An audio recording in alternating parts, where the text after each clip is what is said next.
나의 양들이 돌아오리라.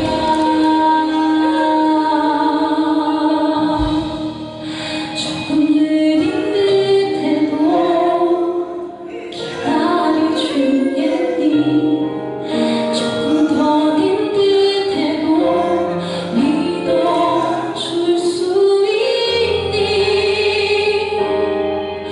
내가 가는 길 절대 헛되지 않으니 나와 함께 가자. 깊이 보이지 않아도 나눠주겠니? 이게 되지 않아도 사랑해주겠니? 너의 눈물의 기도 잊지 않고 있으니 나의 열심히 이렇게 찬양합시다. 사랑하는 내 딸아, 우리 함께 고백합니다.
성공에 필요한 그 요인은 여러 가지가 있습니다. 첫 번째는 능력입니다. 능력이 없으면 우리가 사업을 해도 어려움을 겪을 수 있고, 그래서 능력은 또 중요합니다. 또 기회입니다. 기회를 잘 잡아야 됩니다. 그 기회를 놓치면 우리는 또 시간을 낭비하고 그거로 인해서 또 피해를 입을 수 있습니다. 또 인맥입니다. 또 우리가 서로 알고 지내는 지인이 있어야 서로 연결고리가 되어서 도움을 받을 수 있습니다. 그 다음은 재정입니다. 우리가 물질이 없다면 빚을 지게 되거나 또는 고생을 하거나 또는 그로 인해서 다른 쪽으로 우리가 또 도박을 하게 되나 그렇습니다. 경험입니다. 여러분 경험에 대해서 물어봅니다. 그러면 제가 그 경험을 듣고 저에게 참고 삼아서 그 경험이 저의 일에 도움이 되기도 합니다. 그 중에 어떤 것이 일이다라고 할 수 없습니다. 1위는 따로 있습니다. 지금 5가지 그 중에 더 소중한 것 1이라고 할 수 있는 것이 있습니다. 그것은 바로 대인관계입니다. 대인관계가 가장 소중합니다. 대인관계를 잘 못하면 모든 것을 다 실패했다고 볼 수 있습니다. 관계는 이렇게 중요합니다. 사람과의 관계에서도 그럼 이걸로 끝나는 것이냐? 또 그렇지 않습니다. 거기에 플러스 매너가 있어야 됩니다. 매너가 없다면 사람들과의 대인관계에서 원활하게 잘 이루어지지 않습니다.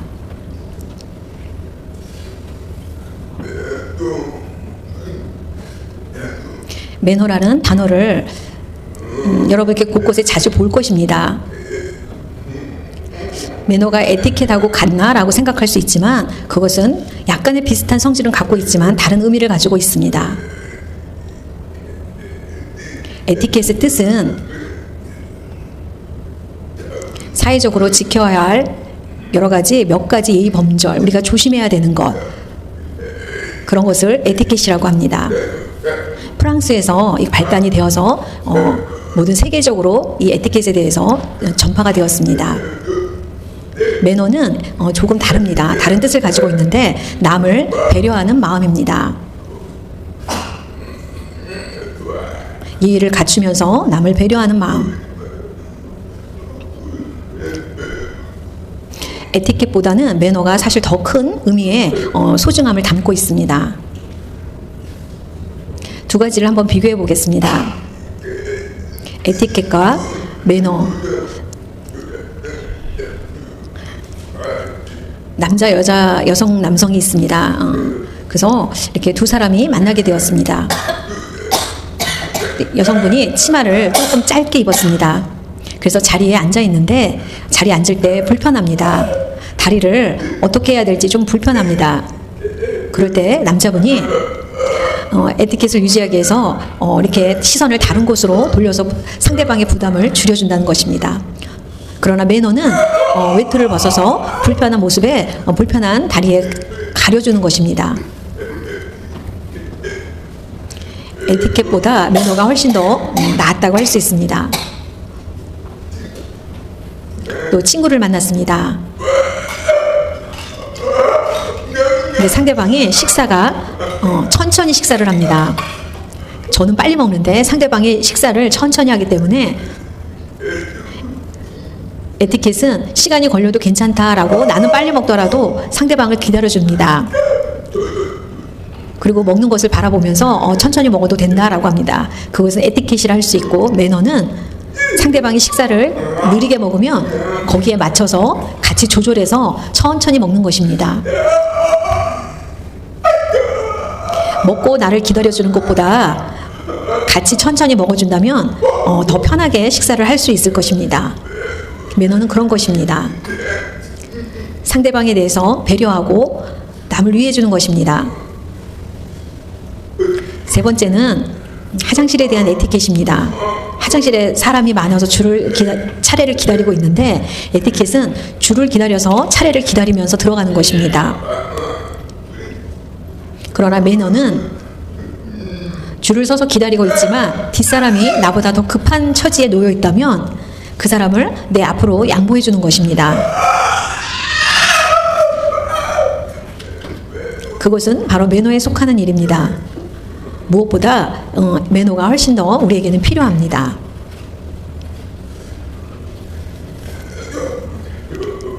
매너에 대해서 우리가 몇 가지 살펴볼 텐데 그걸 한번 비교해 보겠습니다. 배꼽 인사 매너입니다.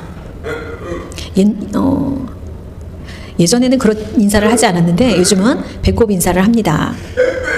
배에다가 손을 올리고 배꼽의 위치에 손을 대기 때문에 배꼽 인사라고 합니다. 남자는 손을 포개는 방법이 다릅니다.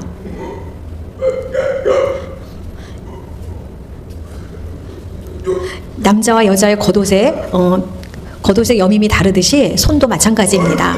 어릴 때부터 부모님이 가르치고 주입하고 그랬다면 자동적으로 그것이 습관이 되어서 유지를 하게 됩니다. 그렇다면 그 행위대로 잘 습관이 되었을 것입니다.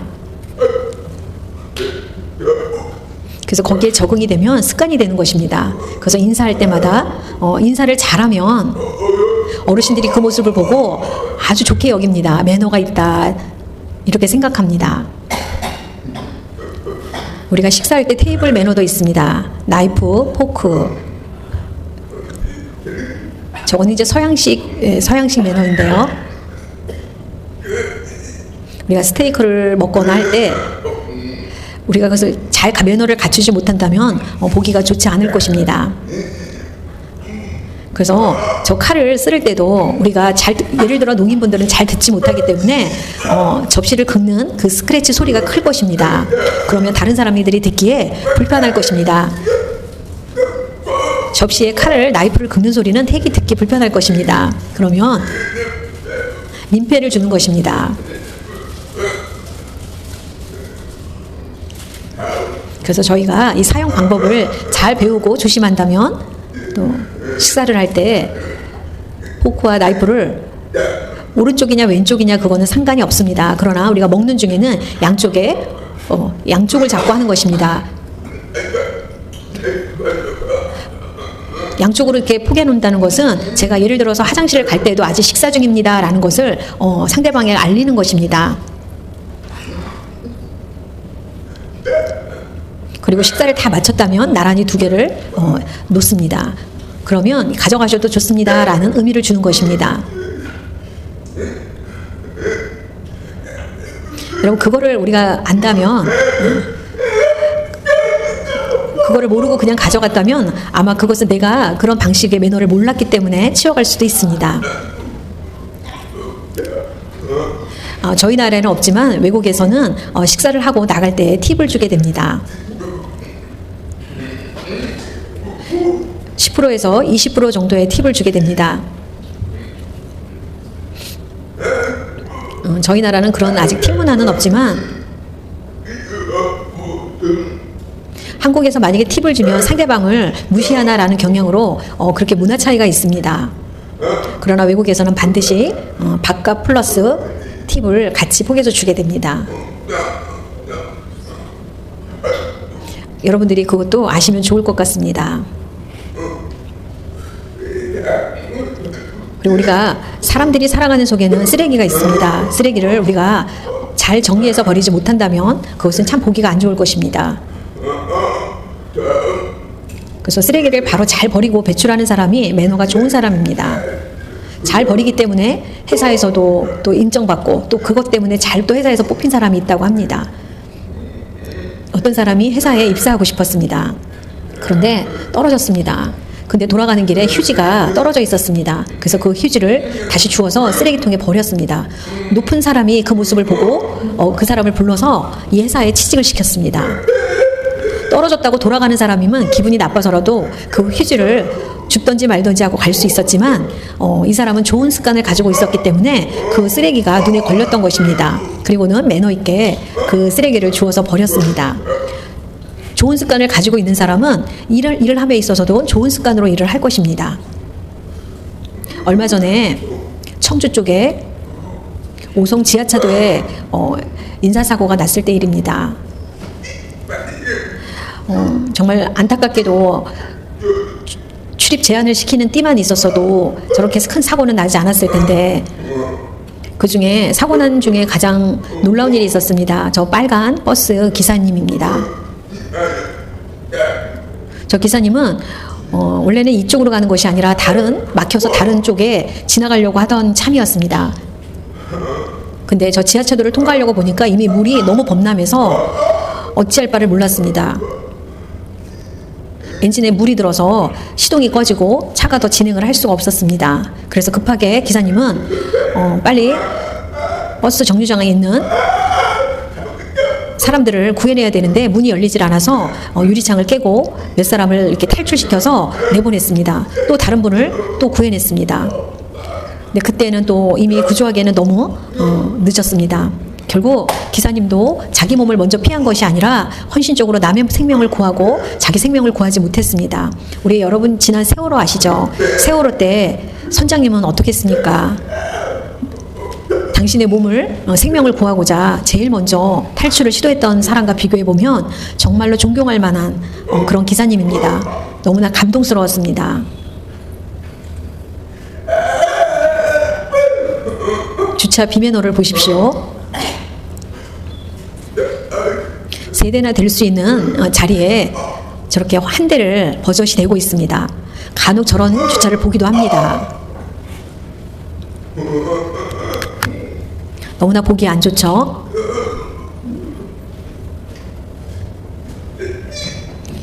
사람들이 저렇게 주차해놓은 차를 보고 화가 났습니다. 그래서 모든 사람들이 차에다가 저렇게 메모를 해서 많은 사람들이 성화를 부리며 메모를 해서 저렇게 붙여놨습니다.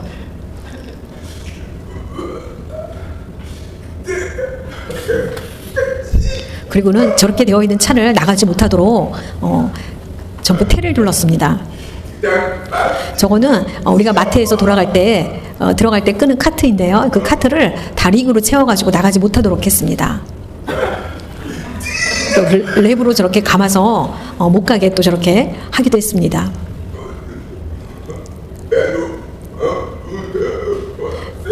매너를 지키지 않은 사람은 누구나 다 좋아할 리 없습니다. 또 줄을 서 있는데 그 와중에 또 새치기를 하는 사람도 있습니다. 새치기를 좋아하는 사람은 아무도 없습니다. 바쁘다는 핑계로 이렇게 새치기를 하는 사람 다 바쁩니다. 인격이 좀 잘못되어 있는 사람입니다. 우리가 운전을 할 때도 차가 밀려 있는데 끼어들기를 합니다. 너무나 요즘은 끼어들기도 많이 하고, 그래서 왼쪽에 보면 저건 완전히 불법 차량입니다. 갈 수 없는데 갈 수 없는 노선을 끼어들게 하는 것입니다. 오른쪽은 그래도 갈 수 있습니다. 밀려있는 상태에서 차선 변경하려고 너무 바짝 앞에 가서 끼어드는 모습은 정말 비매너입니다. 저기 고속도로인데요. 고속도로 차가 가고 있습니다. 지금 저기 빨간 원 표시가 되어 있는 그 차량이 아주 급했나 봅니다.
그 뒤에 가던 아주 작은 경차가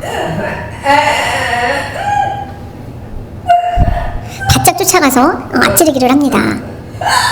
그래서 그 옆에 있던 차가 너무 불안정하게 흔들리기 시작했습니다. 차가 가볍기 때문입니다. 너무 가속으로 오다 보니까 옆에 차가 놀래서 불안정하게 흔들리기 시작했습니다. 그래서 결국은 부딪혔습니다.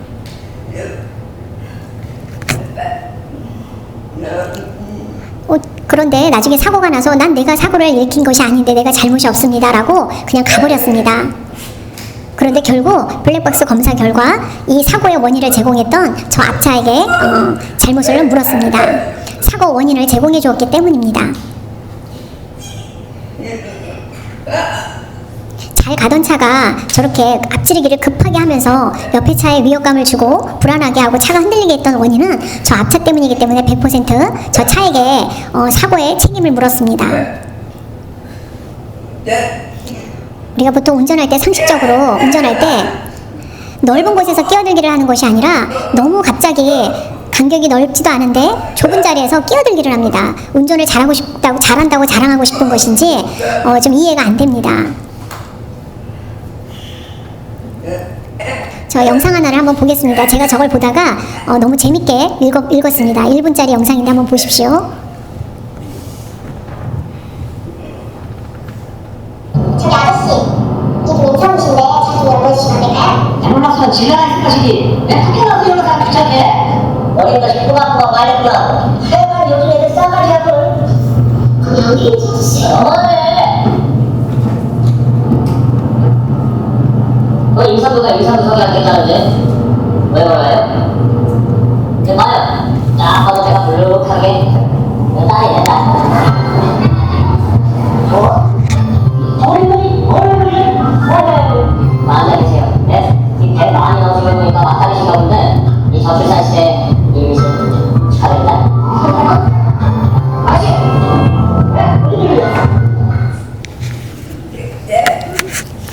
여러분 저 내용을 읽어보시면 글씨가 작아서 잘 안 보이시죠? 제가 다시 설명해 드리겠습니다. 버스 안에서 일어난 일인데요. 저기 안에 임산부 자리석이 있습니다. 지하철에는 분홍색의 임산부가 앉을 수 있는 자리가 있는데 거기에 다른 뚱뚱한 아저씨가 앉아 있었습니다. 근데 정말 임산부가 서 있었습니다. 그래서 좀 힘들어하는데 학생이 그 임산부를 보고 아저씨에게 말을 겁니다.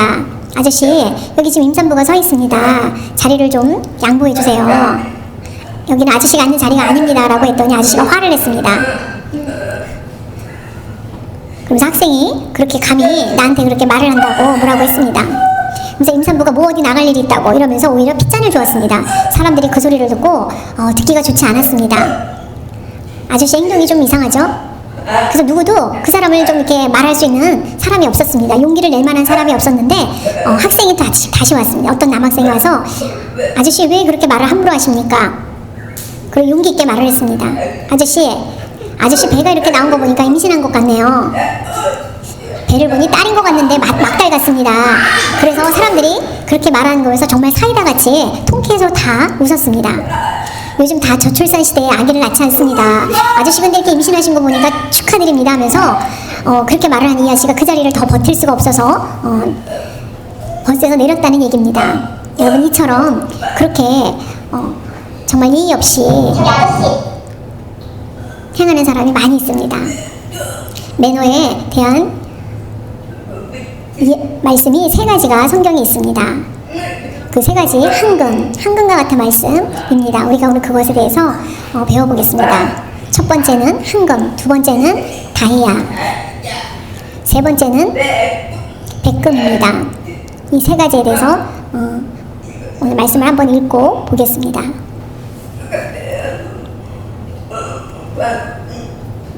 구체적으로 그 말씀을 한번 보겠습니다. 여러분 매너는 곧 여러분 매너를 소홀히 여기지 않아야 됩니다. 그것은 곧 영성과 같습니다. 영성은 신앙의 인격을 말합니다. 우리가 영성이 없다는 것은 곧 우리의 믿음도 연결되어 있습니다. 믿음이 없다는 뜻도 가질 수 있습니다. 첫 번째, 한금률.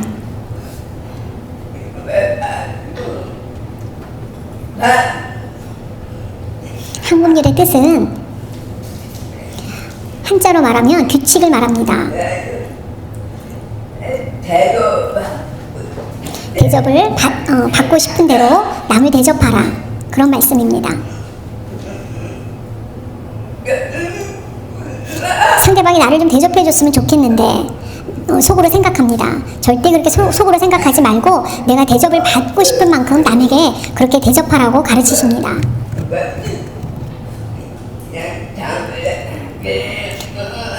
우리 신앙생활에서 그렇게 해야 되는 것입니다.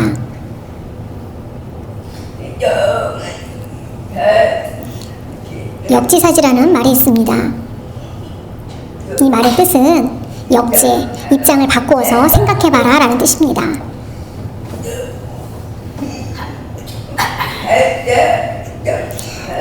나를 봐서는 모르고 다른 사람의 입장을 마치 내 입장처럼 바꿔 생각해보라는 것입니다.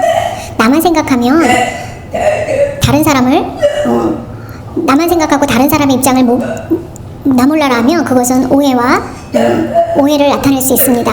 입장 바꿔 생각하면 모든 것이 이해되지 못할 일이 없고 충분하게 이해가 됩니다.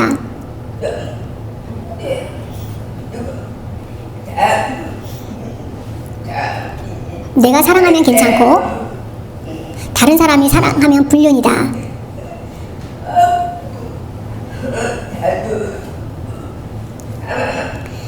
부부가 있는데 다른 사람을 계속 만나고 그렇게 한다면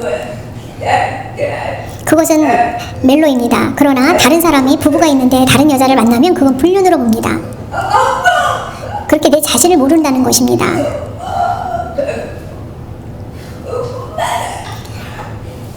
나는 이해가 되고 나의 자신은 이해가 되고 다른 사람은 이해하지 못하는 그런 사람들이 너무나 많이 있습니다.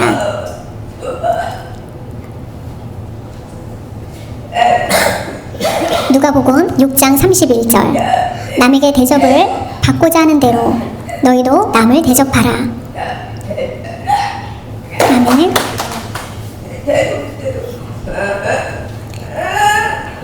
대접을 받는다는 것은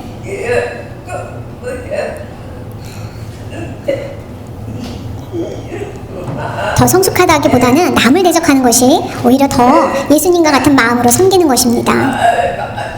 그렇게 섬긴다면 사회는 너무나 아름다운 사회가 될 것입니다.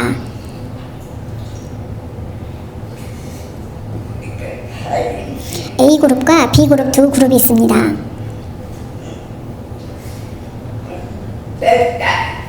A그룹은 백두산입니다. 백두산을 걸어가고 사람들을 모집을 해서 한 20명 정도가 모여서 백두산으로 산행을 했습니다. 그리고 B그룹은 똑같이 20명의 인원이 제주도의 한라산으로 이렇게 또 산행을 했습니다. 두 그룹이 있었는데 다른 것이 무엇이냐면 두 그룹이 A그룹은 같이 20명이 같이 열심히 올라갑니다. 올라가는데 너무나 힘든데 고지에 거의 다가갈 때였습니다. 이제 한 30분 정도 남은 백두산까지 가려면 30분이 남았습니다. 근데 가다가 어떤 사람이 발목을 다쳐서 다리가 부었습니다. 어떻게 해야 되나 고민을 하다가 목적지까지 안 갈 수도 없고 거의 다 왔는데 안 갈 수도 없었습니다. 그래서 다른 한 사람한테 이 아픈 사람을 좀 돌보아 달라고 두 사람을 남겨놓고 나머지 사람은 백두산까지 가게 되었습니다. 그러니까 목적을 이루는 것이 중요하기 때문에 이 아픈 사람보다는 이렇게 목적을 두는 그곳까지 가는 것이 목적이었습니다. 또 한라산으로 가는 20명의 또 사람이 있었습니다. 그 중에 또 한 사람이 다쳤습니다. 그래서 어떻게 해야 되나? 근데 그 사람들은 한라산으로 갔던 사람들은 목적지에 도달하지 않고 거기서 목적지에 가는 게 중요한 것이 아니다. 다 함께 가자. 그리고는 발길을 돌려서 하산을 했습니다. 여러분 같으면 A그룹과 B그룹 중에 여러분은 어떤 쪽을 선택하시겠습니까? 그래서 기왕 여기까지 왔으니 백두산까지 가는 게 맞지라고 선택하시겠습니까? 제 입장이라면 저는 B그룹을 선택하겠습니다. 왜냐하면 우리 모두는 한 몸을 가진 공동체입니다. 기쁨도 같이 누려야 되고 아픔도 같이 누려야 됩니다. 같이 한다는 것이 소중합니다. 목적을 이루기 위해서 죄송하지만 미안하지만 하고 두 사람을 남겨두는 것보다는 다 같이 안 가더라도 마음을 함께 하는 것이 더 즐겁습니다. 같이 울고 같이 웃고 이것이 더 소중하다는 것입니다. 이것을 우리는 다른 것으로 매너라고 말합니다. 남을 배려하는 것. 만약에 18명이 가고 2명이 남겨져 있다면 그 두 사람들은 너무나 안타깝고 속상할 것입니다. 그리고 약간의 원망이 있을 수 있습니다. 그러면 온전히 그건 화합이라고 할 수 없습니다. 요한일서 4장 20절의 말씀입니다. 누구든지 하나님을 사랑하노라 하고 형제를 미워하면 이는 거짓말하는 자니 보는 바 그 형제를 사랑하지 아니하는 자는 보지 못하는 바 하나님을 사랑할 수 없느니라. 아멘.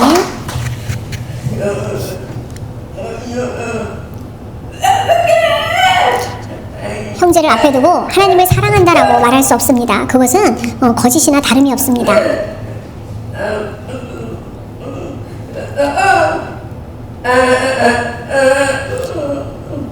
형제를 미워하고 하나님만 사랑한다고 하면 그러기 이전에 우리는 먼저 형제를 사랑하고 그러고 나서 하나님을 사랑해야 될 것입니다. 여러분, 아마 하나님을 믿는 사람 중에도 이와 같은 사람이 많을 것입니다. 내가 하나님을 사랑하지만 형제를 사랑하지 못하는 사람들도 많을 것입니다. 두 번째, 다이아몬드 룰입니다.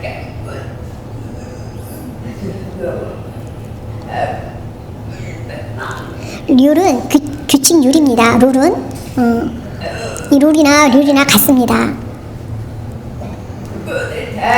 이의 뜻은 원수를 사랑하라입니다. 예수님께서 말씀을 가르쳐 주셨습니다. 다 이루기는 우리가 어렵습니다. 그 중에 원수를 사랑하라는 말은 정말 불가합니다. 너무나 어렵습니다. 그러나 잘 생각해 보면 그 모든 것이 가능합니다. 누가복음 6장 35절 말씀입니다. 오직 너희는 원수를 사랑하고 선대하며 아무것도 바라지 말고 구워주라. 그리하면 너의 상이 클 것이요 또 지극히 높으신 이의 아들이 되리니 그는 은혜를 모르는 자와 악한 자에게도 인자하시니라. 아멘. 여러분, 원수를 사랑하고 선대하며 예수님이 가르쳐주신, 선대하라는 예수님이 가르쳐주신 말씀을 다시 한번 잘 생각해 보십시오. 너무 어려울 것 같습니다. 왜냐면 나를 해치고 나를 힘들게 하고 나를 망하게 하는 그런 사람을 사랑한다는 건 쉬운 일이 아닙니다. 그럼에도 불구하고 사랑한다면 그것은 대단한 것입니다. 그러나 일반적으로 우리가 평균을 내어보면 원수를 사랑하라고 예수님이 말씀하신 그 명령,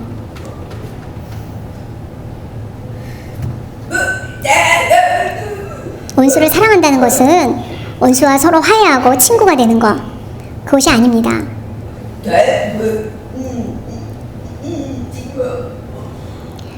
우리가 잘못을 인정하지 않고 회개하지 않는 원수와는 우리가 화해할 수 없습니다. 두 번째, 원수에 대하여 오래 참으라는 뜻입니다. 원수를 미워하지 말고 그 불의를 어찌할 수 없지만 미워하지 않는 것입니다. 그분의 사람의 행동이 불의해도 우리는 하나님 앞에 맡기는 것입니다. 인내하는 것입니다. 나를 모함하고 나를 힘들게 하는 사람, 나에게 피해를 준 사람, 그 사람과 그 사이에는 더 부딪힘이 있고 더 서로 골이 깊어지고 그럴 것입니다. 그러나 우리가 그 모든 것을 미워하지 않고 불의를 하나님 앞에 맡기면 하나님이 알아서 주관할 것입니다. 그렇다면 나는 편하게 되는 것입니다. 히브리서 10장 30절, 원수 갚는 것이 내게 있으니 하나님에게 있다는 뜻입니다. 내가 갚으리라 하시고 또 다시 주님께 그의 백성을 심판하리라. 아멘. 원수를 갚는 것은 우리에게 있는 것이 아니라 하나님의 주권에 달려있다는 것입니다. 여러분은 잠자코 가만히 있으면 됩니다. 하나님의 뜻하신 대로 하나님께서 하실 것입니다. 우리는 기다리면 됩니다. 성경 말씀 안에 하나님의 성품이 있습니다. 하나님의 공의와 심판에 대해서 하나님은 그것을 소홀히 여기지 않으십니다. 하나님은 깨끗하시고 정직하시고 심판자이십니다. 성경에 많은 역사의 기록대로 말씀이 있습니다.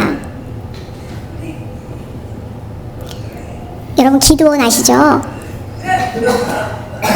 이스라엘의 왕이 되기 전에 사사기에 대한 얘기입니다. 기드온이 고난 끝에 위대한 일을 맡게 됩니다.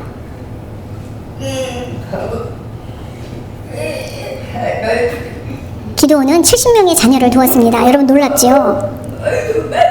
혹시 여러분들이 더 많이 출산하셨습니까?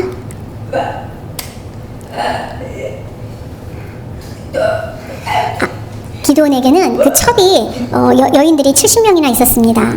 그때 첩의 아들 가장 악한 사람이 하나 있었습니다. 아비멜렉이라는 사람이 있었는데 아버지를 제치고 아들이 왕이 되고 싶었습니다. 욕심이 많고 권력에 욕심이 많았습니다. 그래서 어떻게 할까? 그래서 70명의 형제들을 깨워서 어떤 곳에 다 옮겨놨습니다. 그리고는 70명의 형제들이 다 다른 곳에 옮겨놓고 그리고 아무도 없을 때 아버지를 죽게 했습니다. 그 후에 아비멜렉이 왕이 되었습니다. 그리고 나라를 다스리기 시작했습니다. 3년 동안 권력을 행사하고 지냈는데 어느 날 하나님께서 어느 때에 하나님이 무서운 심판을 말씀하셨습니다. 3년이 된 때에 그 안에 분쟁이 일어나기 시작했습니다. 저 그림을 보시면 여인들이 그 맷돌을 들어서 그 나쁜 사람에게 이렇게 던지는 것이었습니다. 그런데 그게 왕에게 맞았습니다. 그리고는 쓰러져 죽었습니다. 그 여인이 왕을 죽이려고 했던 것은 아닙니다. 그러나 그 돌에 맞은 것은 왕이 맞았던 것입니다. 우리가 악을 저질렀을 때 나타나는 벌입니다. 아비멜렉이 그의 형제 70명을 죽여 자기 아버지에게 행한 악행을 하나님이 이같이 갚으셨고 또 세겜 사람들의 모든 악행을 하나님이 그들의 머리에 갚으셨으니 여룹바알의 아들 요담의 저주가 그들에게 응하니라. 아멘. 70명의 형제를 다 죽였습니다. 그리고는 거기에 마땅한 응벌을 받았습니다. 세 번째, 백금률.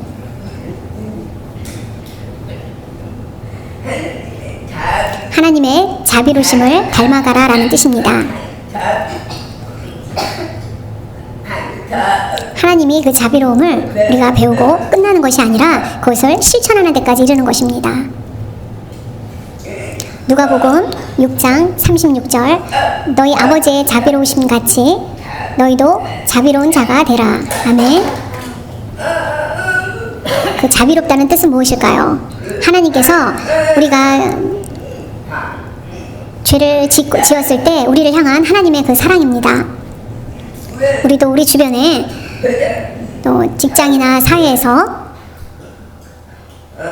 보면 어려움을 당하고 힘들어하고 고통하는 사람들을 보게 됩니다. 그런 분들을 자비로움으로 베풀고 도와주는 그런 삶을 살아야 될 필요가 있습니다. 여러분들이 그렇지 않는다면 하나님이 나를 엄청나게 자비로우심으로 나를 사랑하시고 긍휼히 여기심 같이 우리가 남에게 그렇게 하지 않는다면 그건 감사를 모르는 것입니다.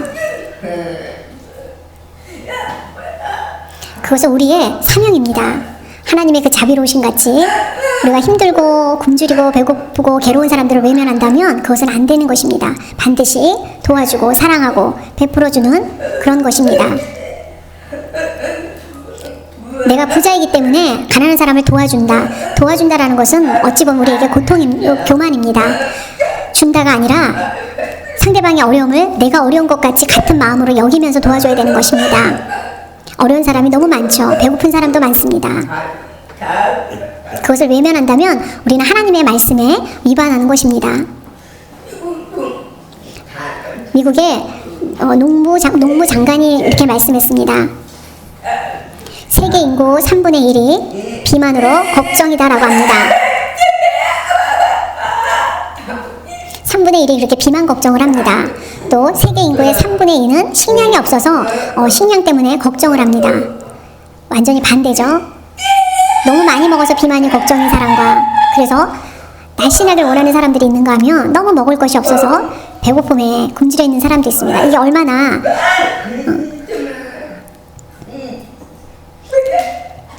참 너무나 달라도 너무나 다른 것입니다. 이것은 우리의 인간의 욕심 때문입니다. 우리가 욕심 부리지 않고 베푼다면 아마 저렇게 식량 때문에 걱정하는 사람은 없을 것입니다.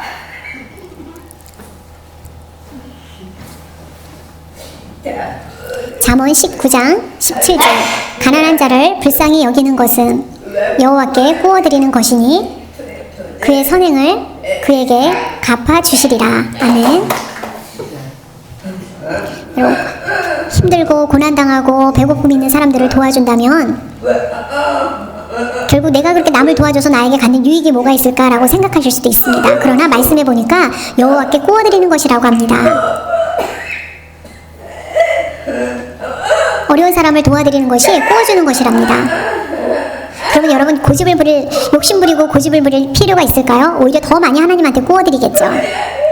하나님이 그냥 달라는 것도 아니고 구워달라고 합니다. 그 구워드리는 것이 하나님이 몇 배로 갚아주실까요? 그거는 상상에 불과합니다. 정말 엄청나게 하나님이 우리에게 그 복으로 갚아주실 겁니다. 예전에 제가 한번 말씀드린 적이 있는데 참 잊지 못할 일입니다. 미국에 아주 큰 교회, 10,000명이 참석하는 큰 교회가 있습니다. 담임 목사님이 이제 사퇴를 하시고 새로운 또 이렇게 목회 자리를 찾고 있었습니다. 근데 길에 이렇게 노숙자가 있었습니다. 주일날 이렇게 교회 앞에 사람들이 왔다 갔다 막 교회를 들어가고 나가고 이러고 있었습니다. 그래서 교회 앞에 이분이 배가 고파서 먹을 것을 좀 사 먹고 싶어서 돈이 필요했습니다. 그래서 돈 좀 주세요 하고 이렇게 요청을 했습니다. 그러나 교회 가는 사람들이 다 그냥 지나갔습니다. 그 중에 3사람만 도움을 줬습니다. 그리고 이제 시간이 되어서 예배를 드리기 시작했습니다. 오늘 새로운 신 목사님이 오셨습니다 라고 했습니다. 궁금했습니다. 새로 오신 목사님이 누굴까? 그리고 박수를 치고 다 돌아보는 순간 저분이 계셨습니다. 저 노숙자분이 목사님이셨습니다. 박수를 치던 모든 손들이 다 내려오기 시작했습니다. 그리고 목사님이 강대상에 섰습니다. 모두 다 당황스러웠습니다. 다 아연절색하고 너무나 당황스러웠습니다. 저분이 목사님이라니.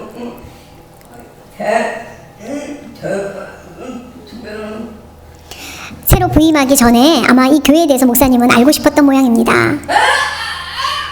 그래서 모든 사람들이, 성도들이 할 말을 잃고 다 고개를 숙이고 눈물을 흘리기 시작했습니다. 어찌할 바를 몰랐습니다. 결국 어떻게 되었을까요? 목사님이 성경을 가지고 말씀을 전하기 시작했습니다. 마태복음 25장 42절에서 43절 말씀. 내가 줄일 때에 너희가 먹을 것을 주지 아니하였고 목마를 때에 마시게 하지 아니하였고 나그네 되었을 때에 영접하지 아니하였고 헐벗었을 때에 옷 입히지 아니하였고 병들었을 때와 옥에 갇혔을 때에 돌보지 아니하였느니라 하시니. 예수님의 비유로 말씀하셨습니다. 교회만 열심히 다니면 짱이 아닙니다. 우리의 내면을 들여다봐야 됩니다. 내가 잘 아는 사람만, 내가 친한 사람만 그렇게 잘 배려해주고 내가 모르는 사람한테는 그렇게 하지 않습니다. 내가 모르는 사람한테조차도 잘 해야 되는 것입니다. 목사님 말씀이 오늘 이렇게 마주보고 인사를 했습니다. 다음 주에 또 만나봅시다 이러면서 가셨습니다. 모두 심정들이 괴로웠습니다. 만약에 서울농화교회에 이 같은 모습이 똑같이 일어난다면 여러분들 어떻게 하시겠습니까? 잘 하시겠습니까? 사람은 원래 모르는 사람한테는 외면하기 십상입니다. 여러분 만약에 그분이 예수님이라면 얼마나 큰일이겠습니까? 교회 열심히 출석하고 또 교회에서 봉사를 또 많이 하고 그것보다 더 그것은 그렇게 중요하지 않습니다. 교회에 맡겨진 사명 사역을 잘하고 봉사하고 찬양을 잘하고 그것보다 더 중요한 것은 우리가 대인관계를 잘 유지하는 것입니다. 여러분 빵점입니까? 100점입니까? 여러분 자신을 한번 점검해 보시기 바랍니다. 내가 교회에서의 있는 모든 사역은 다 잘한다고 하지만 대인관계에서 원활하지 않는다면 그것은 의미가 없습니다. 당신의 성격은 어떤 모양입니까? 세모입니까? 네모입니까? 어떤 모양입니까? 글쎄요, 세모가 더 멋있을까요? 네모가 더 멋있을까요? 저 삼각형의 모양은 끝이 뾰족하기 때문에 상대방을 잘 찌릅니다. 네모는 조금 덜 찌릅니다. 원형은 뾰족한 부분이 없습니다.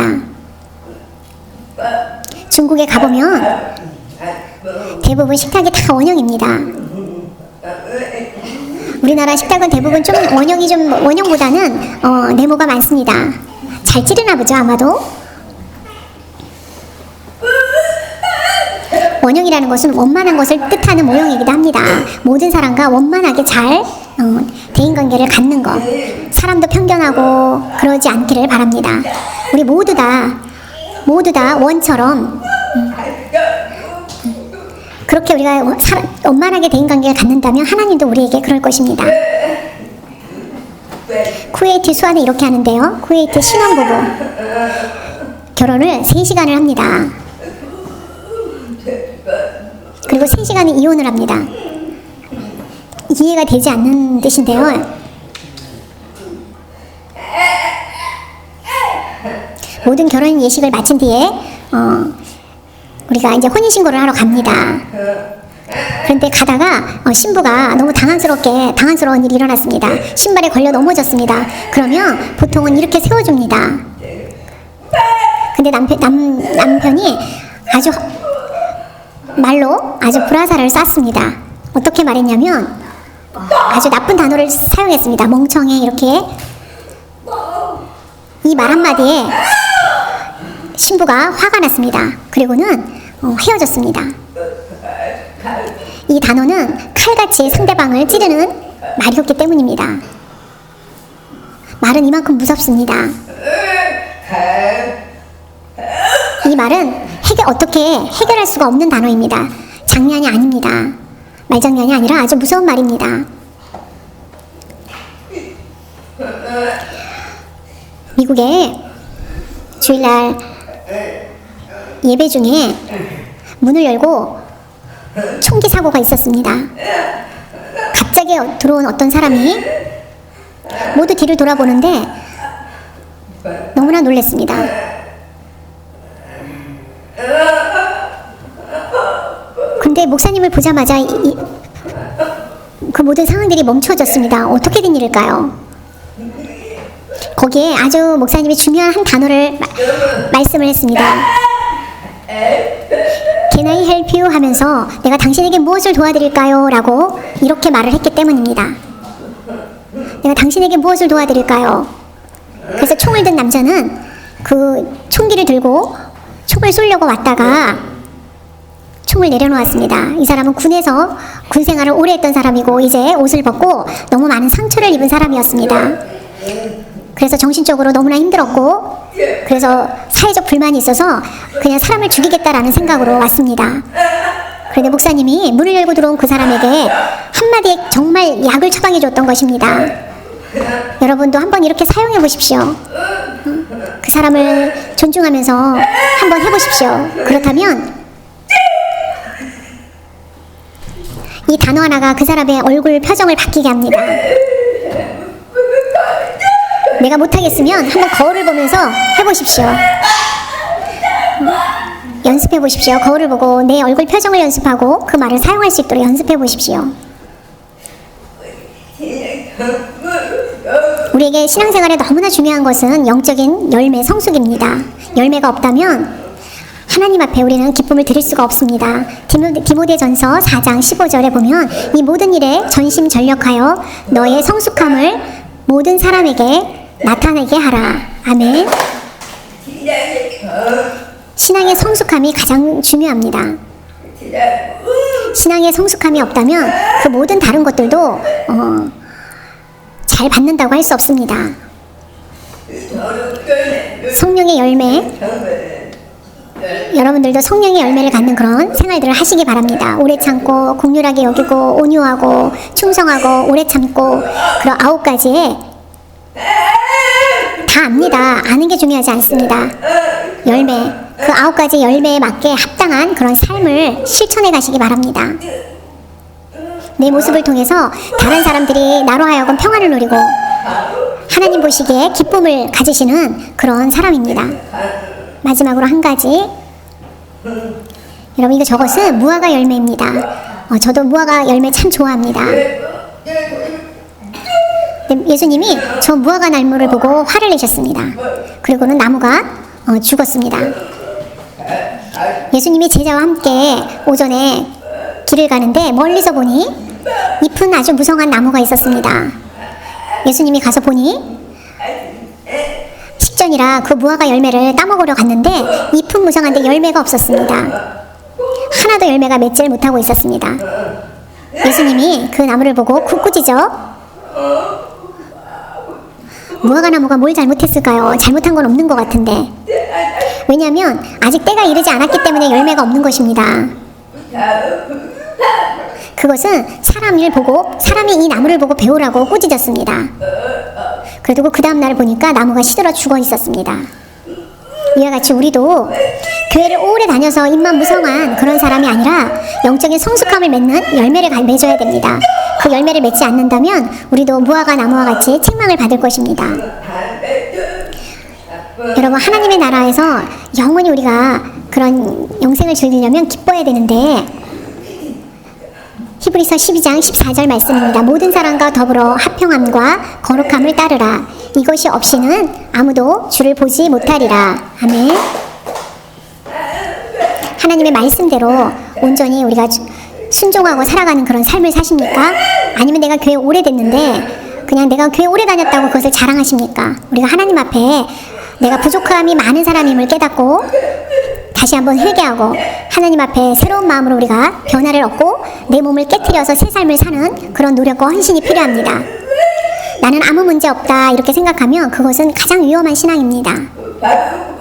합평과 거룩함이 없다면 그것은 하나님이 내어보낸다라고 하십니다. 날마다 하나님 앞에 매너 있는 것처럼 남에게 피해 주지 말고 괴로움을 주지 말고 다른 사람을 기쁘게 하고 합평케 하고 웃음을 주는 그런 사람이라면 우리가 하나님 앞에도 그렇게 드리는 것입니다. 그럴 때 우리가 하나님 앞에 인정받을 수 있을 것입니다. 이처럼 우리 모든 서울농화교회 성도님들 이처럼 되시기 바랍니다.